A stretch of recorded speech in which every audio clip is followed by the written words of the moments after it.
Hello and welcome to my channel. I'm Jane Stoller, or most people call me Organized Jane, and I'm really here to help you live your most organized life. This year there's been a lot already with the word clutter I've been hearing. I've been hearing people are a bit stressed about the clutter in their homes, in their minds. We have so much going on, also digitally. Clutter has been coming up a lot, and it's only the first few days of 2024. So I really wanted to address this and just talk about a few key things that anybody can do right now dealing with clutter. And clutter has been one of those things that it can be a trauma for a lot of people. It can be an emotional stress. There could be some, you could be feeling it from your childhood, or perhaps something else that triggers you when you walk into some place that's very cluttered, or maybe it's a space in your home that you're avoiding. Maybe it's your email inbox and your photo. Something is really stressing you out when you hear the word clutter. And this year, I hope we can all tackle that. And it's baby steps. I'm going to give just some quick steps for this video. So keep watching because I really want to talk to you about how overwhelmed it is when we talk about clutter. And, Decluttering for Dummies has been out a few years now, since 2019. And the principles are the exact same. And I have some key messages that I'm going to read in from Decluttering for Dummies because I think they're so important and they relate to all of us. Whether you're single, you have 10 kids, you have a business, you work for somebody, whatever it is, these principles apply to you. Thanks for watching this video. I am a professional organizer and I mostly help women entrepreneurs organize the back end of their business. But one thing I'm super passionate about is getting decluttered. So the first thing that I want everyone to do watching this video is to really think about the word clutter. And when I say that, what your mind goes to. Whether it's a space in your home, whether it's something on your work desk, whether it's your closet or your calendar. What does that word mean to you? Even take a few minutes in your journal to write that down. After that, I want you to really think about your clutter bug style. So the bottom of this video, I did put the clutter bug styles that I kind of termed in my book Decluttering for Dummies, what kind of style you are when it comes to being a clutter bug. And we're all clutter bugs in some way or fashion. So to give you an example, the emotional clutter bug. This is weighs heavily for me because I do get emotional about stuff. So I do sometimes keep something because it has an emotional value. And that's not bad all the time. A lot of older generations, my grandmother, really a big emotional clutter bug. So that's just an example of one. I also say the just in case clutter bug. We keep everything for just in case. There's the I'm not a clutter bug. The I'll do it later. This is really a procrastination of decluttering because we don't know where to start, and often it's overwhelming. We can't start because we don't physically know where to start, and that's okay too. The I can't decide clutter bug, that's a big one if you have a few things to get rid of but you can't decide what to get rid of. Really great to have support if you're that kind of clutter bug, a friend, a coworker, hire someone to help you. The techie clutter bug, I know if you keep every single iPhone box plus charger plus your phone for 50, the ones you had for the last 10 years, they haven't been around for 50 years yet, but the techie tools we hold on to and then they don't even work anymore.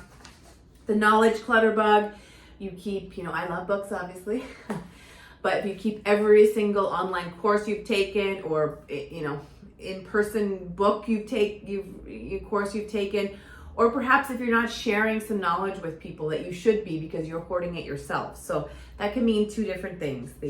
I can use it someday. There's so many different types of clutter bugs. And in this video, I want you to, the first thing, think about the word clutter, what it means to you, and then what type of clutter bug you are. The bottom of this video, it has all the types again. There might be some more that I missed, but these are just the, very common ones. And again, you can be more than one. And just to give you an idea of, thinking about how clutter affects you and why sometimes it's difficult to get rid of it. So I always say why decluttering hasn't worked for you yet. So in 2023, why didn't you just watch this video or a similar video and just get decluttered and be done with it? I wish it was that simple because there is so many root causes to clutter. It could be a symptom of something as well. And we've all maybe seen the show or heard of the show Hoarders. It is a disease and there's lots of, mental health issues that come around with having too much stuff around us and being too overwhelmed in our brain. So why decluttering hasn't worked for you yet is often because we don't understand what kind of clutter bug we are. So also, maybe you're approaching it that it doesn't even fit your lifestyle. You're thinking, if I can't declutter my whole house, what's the point of even starting? So, in this book, I have a whole entire chapter on the negative effects of clutter and understand the psychology behind it and how it really affects us. It affects our mental health, it affects our time, it affects our families. And that's why I wanted to make this video, just a little bit more awareness to how important it is this year to get a bit more decluttered. And my first step was to write down how it made you feel. And my second tip is just to start something really, really small. Create some space where you need to create some space and clutter has been affecting you. Closet. Can you see through your closet all your clothes? If not, can you create a little bit of space in that area or get rid of a few things to get started? And I want you to do that this week or as soon as you're done this video if you can. Your calendar, for example, is there no white space in your calendar? Whether it's a digital calendar or a paper calendar, just try to really create a little bit of space to remove some of the clutter. Is there anything you can eliminate in there that can just give you that space? Maybe it's your work desk, remove a few things. Emails, great time to unsubscribe. Maybe hire someone to just jump into your emails, a virtual assistant for a week to get your emails decluttered. What is it that can give you a little bit more space? And that's the one thing I want you to start with this week. What does clutter mean to you? And start creating that small step to creating some space. I do have an online course, a 6-step business booster course. And in the first step, we talk about time management. And in that step, we get really focused on the 4 priorities you should be working on every day. And really the rest is clutter. And we can have so many things going on, but if you're really focused and doing the right activities, it doesn't feel like it. And we can manage that potential overwhelm. So I would love it if everyone comments on this video or reaches out directly and lets me know where they created some space this week. I want to continue this decluttering video series this year too, because I think it's a super important topic. As we just keep getting more stuff, we keep shopping, and I shop as well all the time too, so I really have to make an effort to sell and donate as much as possible. But also just so many different businesses going on, so many different properties, family taking care of different things. If you have kids, there's lots going on, more than ever. So please take the time to understand how clutter is affecting you in your home and in your kids' spaces.